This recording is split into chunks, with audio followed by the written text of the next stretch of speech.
जिस तरह से आप शिक्षा का छिछालेदर किए हैं, अगर हम राजनीतिक करियर का आपका छिछालेदर नहीं किए तो हम भी उस बाबू वीर कुंवर सिंह की धरती का लाल नहीं। किसी भी चीज को सुचारू रूप से चलाने के लिए 3 चीज की आवश्यकता होती है, नियत, ईमान और रफ्तार, जो कि तीनों आपका नहीं दिखता है कहीं पे भी। लेकिन आशा करते हैं कि जिस तरह से आप जागे हैं।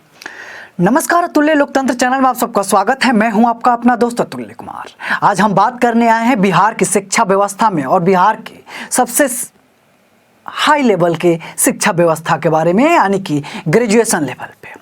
जब बात करने आते हैं ग्रेजुएशन लेवल पे तो पता चलता है कि इसमें तो एक अलग लेवल का ही घोटालेबाज और घोटालों का श्रृंखला बनी हुई है और ये दशकों से चली आ रही है और इसका कोई माई बाप नहीं है। चाहे बिहार की वो कोई भी यूनिवर्सिटी हो, नाम तो ऐसे ऐसे महापुरुषों के नाम पे रखा गया है जैसे देख के पता और सुन के पता चलता है कि यहाँ से और यहाँ का व्यवस्था तो एकदम उसी इंसान और उसी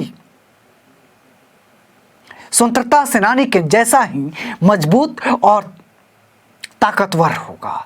लेकिन क्या पता साहब, ये जो स्वतंत्रता सेनानी हैं, जो ये महान नाम है, इनका तो बस इसलिए उपयोग किया जाता है ताकि वोट मिल सके।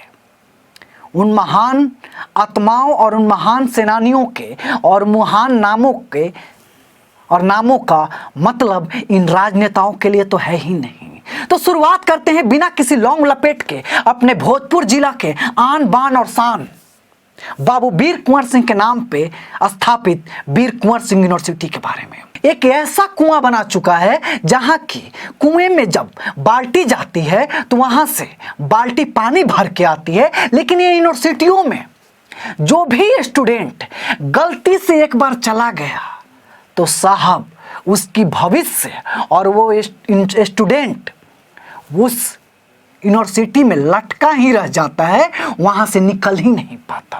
आप लोग पूछेंगे कि क्यों, कैसे नहीं निकल पाता? तो एक बार बिहार के वो तमाम यूनिवर्सिटी में नाम लिखवा लीजिए और जो 3 साल की डिग्री है अगर वो समय पे मिल जाए तो अपने आप को भगवान को शुक्रगुजार कहिएगा। बिहार की ऐसी कोई यूनिवर्सिटी नहीं है कि जितने समय का उसका कार्यकाल है, जितने समय का वो कोर्स है, उतने समय में आपको डिग्री देते। ये एक सबसे बड़ा कारण है पलायन होने का स्टूडेंट लोगों का, क्योंकि किसी भी स्टूडेंट का समय पे उसका ग्रेजुएशन का सर्टिफिकेट नहीं मिलता। और नीतीश कुमार खुद अपने मुंह से इस बात को एक्सेप्ट भी करते हैं कि बिहार की कोई ऐसी यूनिवर्सिटी नहीं है जो कि बिना लेट लतीफ की चल रही हो। तो मैं नीतीश कुमार से पूछना चाहता हूं कि आप किस तरफ काम कर रहे हैं, कहां काम कर रहे हैं, किस ओर काम कर रहे हैं कि जो चीज सुचारू रूप से चल रही है। किसानों के लिए आपका कार्य है ही नहीं, युवाओं के लिए है ही नहीं, शिक्षा के नाम पे आप फेल ही हैं, जल नल योजना पे फेल ही हैं, किसानों के लिए आप कोई भी परियोजना लेके आते हैं उसमें घोटाला, गड़बड़ी, भ्रष्टाचार है ही, अगर ब्रिज पुल बनाते हैं तो समय से पहले ढह ही जाता है। तो आप ऐसा क्या कर रहे हैं? तो पता चलता है कि बस अपने आप को दिन काट रहे हैं और अपने आप को सबसे बड़ा बिहार का मुख्यमंत्री बना और सबसे ज्यादा दिन तक बिहार का मुख्यमंत्री बने रहने वाला रिकॉर्ड बना रहे हैं। इसके अलावा कुछ नहीं कर रहे हैं। तो अभी नीतीश कुमार एक बार फिर से नए परियोजना का सुचारू रूप से उद्घाटन करने का मन बना लिया है और वो परियोजना है, तो वो साहब परियोजना है कि बिहार में पहली बार 3 विश्वविद्यालयों के कुलपति बनेंगे अब मुख्यमंत्री। यानी कि पहले तो बिहार के कुलपति होते थे राज्यपाल, लेकिन इस बार मुख्यमंत्री को यह दिया गया जिनके डिपार्टमेंट में आएगा खेल विभाग, मेडिकल और इंजीनियरिंग। इन 3 विभागों के ये कुलपति होंगे। नीतीश कुमार भी कहते हैं कि पटना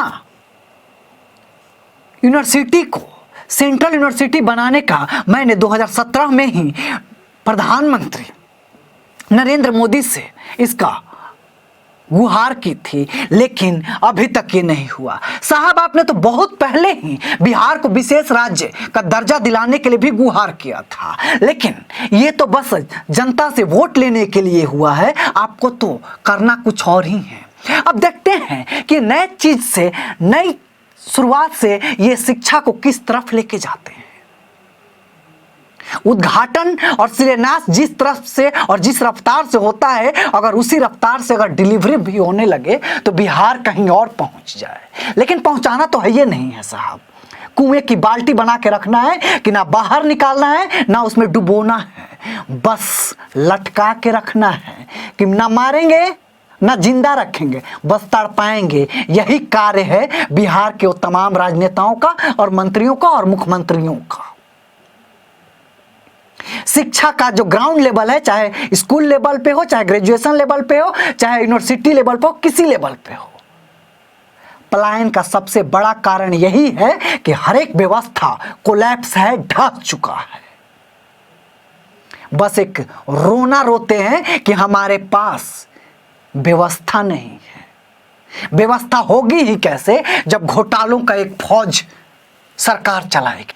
नीतीश कुमार कहते हैं कि हम मुंह खोल के प्रधानमंत्री से मांगे थे कि हमारी यूनिवर्सिटियों के लिए कुछ सोचिए, हमें दीजिए।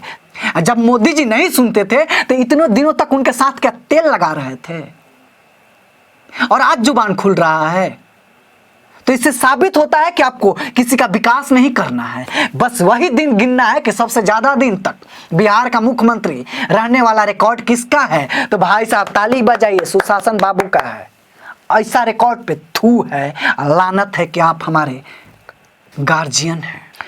लेट लतीफी से सीखते हुए नीतीश कुमार ने एक हाई लेवल कमेटी बनाई है, और इसकी लेट लतीफी को दूर करने के लिए उन्होंने कमर भी कसा कि अब उन्होंने सोच लिया है कि अब तो इतना छीछा लेदर होने के बाद अब तो सुधर ही जाते हैं, नहीं तो कहीं सत्ता से पहले ही मेरी कैरियर का दाह संस्कार बिहार के युवा और बिहार की समझदार युवा और समझदार गार्जियन अब मेरे उस झांसे में नहीं आ रहे हैं, तो एक बार सुधार तो करना पड़ेगा।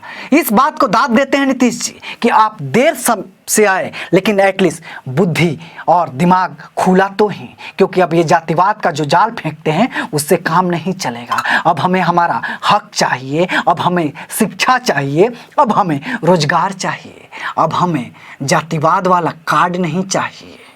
क्योंकि हमें पता चल गया कि हम अगर आपके भी जात के हैं तो हमें भी वो फॉलो करके आना पड़ेगा, फॉर्म भरना पड़ेगा, हमें शिक्षा हासिल करनी पड़ेगी, तब हमें रोजगार कहीं जाके मिलेगा। तो फिर आपका झंडा और जातिवाद वाला कार्ड लेके हमको काहे फायदा है। आशा करते हैं कि जिस नियत से आपने इस चीज की शुरुआत करी है, जिस लेवल से कमेटी बनाई है, उसी लेवल से और उसी रफ्तार से इस चीज पे कार्रवाई भी होगी। नहीं तो तमाम ऐसे परियोजना और तमाम ऐसे प्रोजेक्ट और ऐसे तमाम हाई लेवल कमेटी बनी है, इसका जिंदा और जागता उदाहरण है बिहार में आपकी शराबबंदी, जो कि औंधे मुंह जमीन पे गिरी है। इसका तो नाम लेते मुझे शर्म आती है। आपका एक तमाशा बन के ये परियोजना और ये हाई लेवल कमेटी का उदाहरण पेश करता है। तो अब कभी भी आप कमेटी बनाते हैं तो मुझे हंसी और आप पे लानत शब्द का छोड़ के कुछ और मुझे दिखता ही नहीं है। किसी भी चीज को सुचारू रूप से चलाने के लिए 3 चीज की आवश्यकता होती है, नियत, ईमान और रफ्तार, जो कि तीनों आपका नहीं दिखता है कहीं पे भी। लेकिन आशा करते हैं कि जिस तरह से आप जागे हैं, क्योंकि अब आप समय समय पर आपा खो रहे हैं, और जो इंसान आपा खो दे तो ऐसा ही कहते हैं। हमारे दादाजी कहते थे कि जो दिया बुझने वाला होता है वो फपक के जलता है, वैसे ही अब आपका राजनीतिक करियर का बाती जल रहा है। तभी तो आप अब कह रहे हैं कि 2025 में तेजस्वी यादव के नेतृत्व में चुनाव लड़ेंगे। अब वहीं बना दीजिए कि आज हम उनसे लड़ लें कि बबुआ कीजिए, नहीं तो आप गली देखिए। सत्ता और सरकार चलाने का मद्दा हम भी रखते हैं, हमारा भी दौर आएगा, और जब आएगा तो फिर आप कहाँ होंगे इसका अंदाजा आपको भी नहीं होगा।